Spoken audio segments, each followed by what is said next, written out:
écoutez le programme en français de Radio SBS.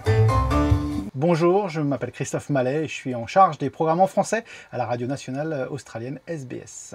Mesdames et messieurs, bonjour, il est 13h, nous sommes le dimanche 3 mars 2019. Vous écoutez le français sur Radio SBS. Radio SBS a été créée en 1975 et l'idée c'était de, comme le gouvernement venait de créer Medicare, donc l'équivalent de la sécurité sociale en France, et bien c'était d'informer et d'expliquer ce qu'était la sécurité sociale et bien à toutes les personnes qui vivaient en Australie mais qui ne parlaient pas forcément l'anglais. Donc du coup ça a été créé avec 8 langues, le français a été créé en 76, mais c'est vrai qu'au bout d'un an ils se sont dit on a un outil dans les mains plutôt extraordinaire pour pouvoir communiquer avec toutes ces gens qui arrivent dans le pays, qui font ce que l'Australie est aujourd'hui, mais pas forcément en anglais, donc dans une autre langue, et aujourd'hui on a 68 langues.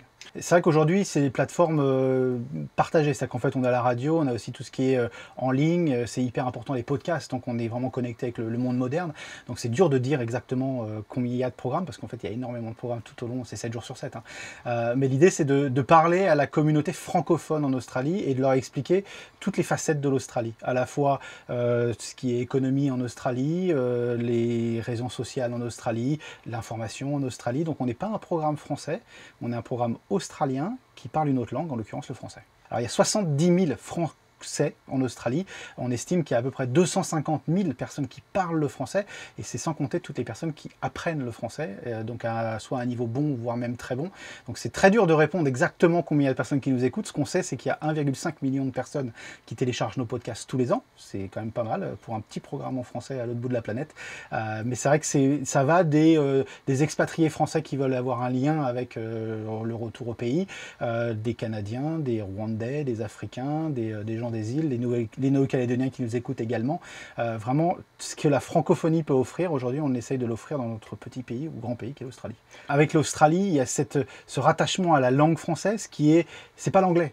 Et en fait, l'anglais, ici en Australie, il y a le pays mère, entre guillemets, qui était la Grande-Bretagne, mais il y a ce lien peut-être un peu avec l'Europe, plus toutes les migrations qui ont pu avoir lieu au gré de l'histoire de l'Australie. Donc, quand on pense aux migrations africaines, on pense aux migrations peut-être même de Nouvelle-Calédonie, les Canadiens qui arrivent, il y a un pan de la migration australienne qui n'est pas en anglais, et dans ce pan qui n'est pas en anglais, il y a aussi pas mal de gens francophones qui arrivent et qui ont besoin de rattachement. Je pense aux Mauriciens, il y a énormément de Mauriciens ici, et ils ont besoin des fois ça fait du bien quand même de parler sa langue mère, sa langue maternelle ou paternelle. On a quelque chose de divers, c'est vrai que c'est un outil qui est plus ou moins extraordinaire, honnêtement, aujourd'hui, dans l'année où on en est, après les années 2000 ou 2020, etc., de penser qu'il y a encore un État qui met de l'argent dans quelque chose comme ça, c'est assez ouvert d'esprit quand même pour un État comme l'Australie, et de se dire que, en réalité, l'Australien est quand même ouvert vers le monde.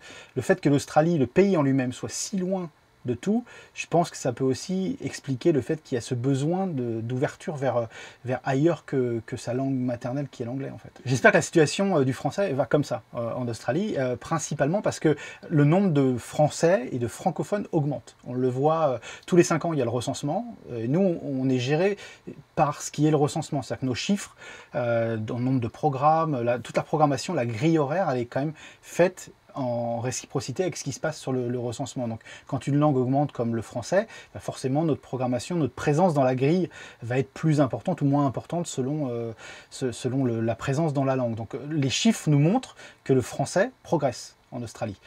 Et ça, c'est très important. Et il y a aussi toute la vague de l'immigration africaine qui, on le sait, le français et la salvation du français va passer par l'Afrique. C'est vrai aussi dans les pays comme l'Australie, où il y aura un gros pan de l'immigration qui viendra sûrement de l'Afrique vers l'Australie.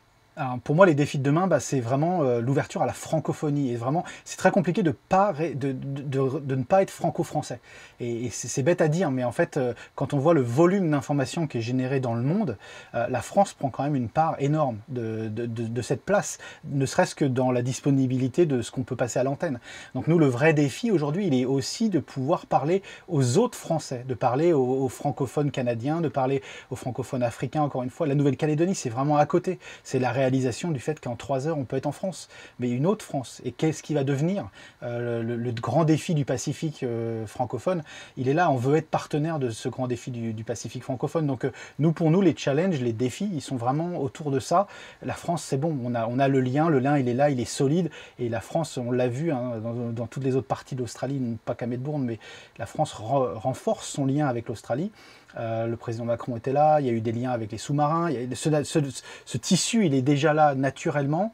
Moi, mon vrai défi, c'est de s'assurer que les autres Français, je parle de la langue, l'autre français à travers la planète est autant représenté dans ce programme à équité avec le français qui vient peut-être de France ou de métropole. Ok.